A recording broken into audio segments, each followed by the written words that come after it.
Hola, muy buenas tardes, profesora. Mi nombre es Andrea Ampuero Ojeda. Pertenezco a la sección 2 del programa de continuidad de estudios PEC. Y hoy quiero hablarle principalmente de la intervención social fundada, la cual busca en su esencia recapturar la tensión existente entre la teoría y la práctica de la intervención, ¿cierto? Y así la propuesta conceptual de la intervención social fundada se construye a partir de dos premisas. La primera, los conceptos, los horizontes metodológicos, las herramientas y las formas en que se relaciona la teoría con la práctica en las intervenciones sociales se ha vuelto un poco inconsistente para nombrar las contradicciones existentes en sus ámbitos de acción y para intervenir en ellos. Y por otra parte, y en segundo lugar, es posible pensar otras propuestas para la intervención que resuman la relación tensional existente entre esta teoría y la práctica. A partir de eso, se plantea un giro desde la concepción del trabajo social y por ende busca una intervención hacia un hacer más reflexivo, ¿ya? Y es así como la intervención social fundada se basa en 4 supuestos, ¿cierto? Que ya los conocemos: el supuesto histórico, el epistemológico, el conceptual y el ético-político. Cada uno de ellos se encuentra en la intervención social, se encuentra presente, dejando de lado el carácter lineal, ¿cierto? Para pasar a ser una reinterpretación a través de estos supuestos, ¿ya? Me gustaría sacar una pequeña definición y por ende también después ejemplificar cada uno de estos supuestos. En este caso voy a partir con el supuesto histórico, que implica el entender el por qué y para qué se dan ciertas prácticas en un contexto específico, tomando en cuenta no solo el sujeto en cuestión a la hora de realizar una intervención, como por ejemplo variables de la intervención, la composición demográfica, la cultura, ¿cierto? Y la convivencia, el sentido, ¿cierto? El historial de las intervenciones sociales realizadas con anterioridad y las expectativas y preocupaciones cotidianas de los sujetos que participarán en la intervención. Entonces, para ello es necesario eh, recapturar el sentido a través de la crítica hacia el pasado en este caso. Como dice Teresa Matus, debemos destruir para volver a crear nuevas realidades.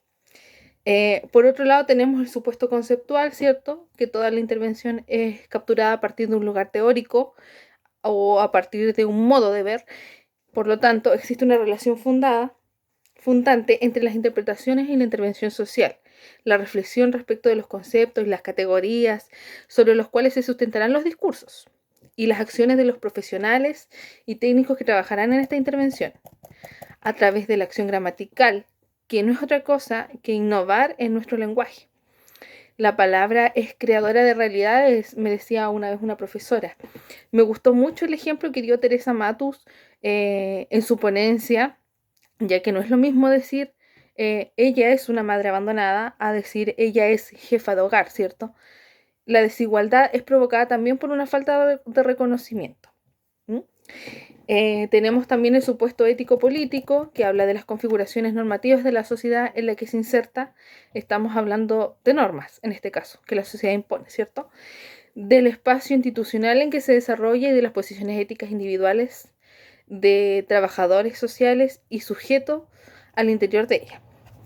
Siento que nos hace falta ser un poco más reflexivos y también un tanto autocríticos. Y cuando Teresa Matus se refiere a destruir para volver a crear, siento que también se refiere a esto. Si estamos insertos en una institución y algo no nos parece o no estamos de acuerdo con ello, siento que es necesario decirlo, ¿cierto? Y para eso hay que tener ética, que va más allá de nuestros principios, ¿cierto? Considero que lo más razonable en ese caso es expresar lo que sentimos. Por otro lado, siento que ha existido un cambio de paradigma también en el pensamiento de la sociedad en general y aprender a no conformarse con cualquier cosa. Y eso queda muy, muy a la vista con el estallido social.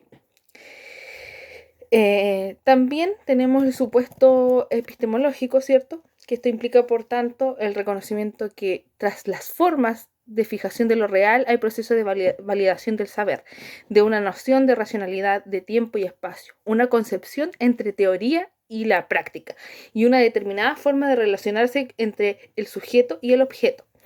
En cuanto a la pandemia, a mí me gustaría, en lo personal, quizás llevarlo un poco a cabo a la relación del trabajo que han hecho los docentes, porque yo trabajo en un colegio y me parece que es necesario hacer un poco justicia a la labor del docente y de los trabajadores de la educación en general. Claramente nadie estaba preparado para asumir un desafío tan importante como este, pasar de lo presencial a lo virtual, ¿cierto? Aprender a manejar plataformas y demás. Y que para las autoridades políticas es tan fácil, sencillo hablar y decir desde una posición bastante cómoda, en donde se decía prácticamente que los profesores estaban de vacaciones, ¿cierto? Em, en donde también estos docentes tuvieron que poner al descubierto la intimidad de sus hogares, amanecer corrigiendo trabajos, sin horarios determinados y con salarios que son bastante mediocres. Y aquí me quiero detener en el supuesto ético-político, porque independiente de toda la información que había, de todo lo que se decía y de toda la mala onda muchas veces que se le tiraba a los profesores, siento que a través de la ética ellos llevaron su labor a cabo y a cabalidad. Eh, por otro lado, siento eh, en los comentarios del ministro de Educación también me quiero referir a eso, de que él constantemente decidía y quería volver a clases, ¿cierto? Y eso habla también un poco del desconocimiento por parte de esta autoridad en cuanto al comportamiento de nuestros niños y niñas en el aula, ¿cierto? El supuesto histórico para mí tiene mucho que ver con esto, ya que existen modos culturales y de convivencia que no coinciden con la realidad, en este caso que el ministro planteaba en aquel entonces. Por otro lado, y para finalizar esta pequeña reflexión, me gustaría decir que me da mucha satisfacción ser parte de procesos tan importantes como estos, históricos, y que en un futuro voy a poder poner en práctica todo lo que he aprendido, sabiendo que se puede hacer mucho más teniendo las herramientas adecuadas y necesarias, ya que la intervención social fundada da para muchos aspectos, ¿cierto? Y se debe asumir esas implicancias ético-políticas, pues su acción es creadora de mundos. Eso lo tomé de un texto que habla de la reconceptualización. Nosotros somos profesionales que buscamos em, cambiar y, en más que nada, transformar las realidades. Y eso para mí es casi poético, pero tiene todo el sentido para lo que es un trabajador social. Cambiar y transformar realidades. Esa sería mi reflexión, profesora. Muchísimas gracias.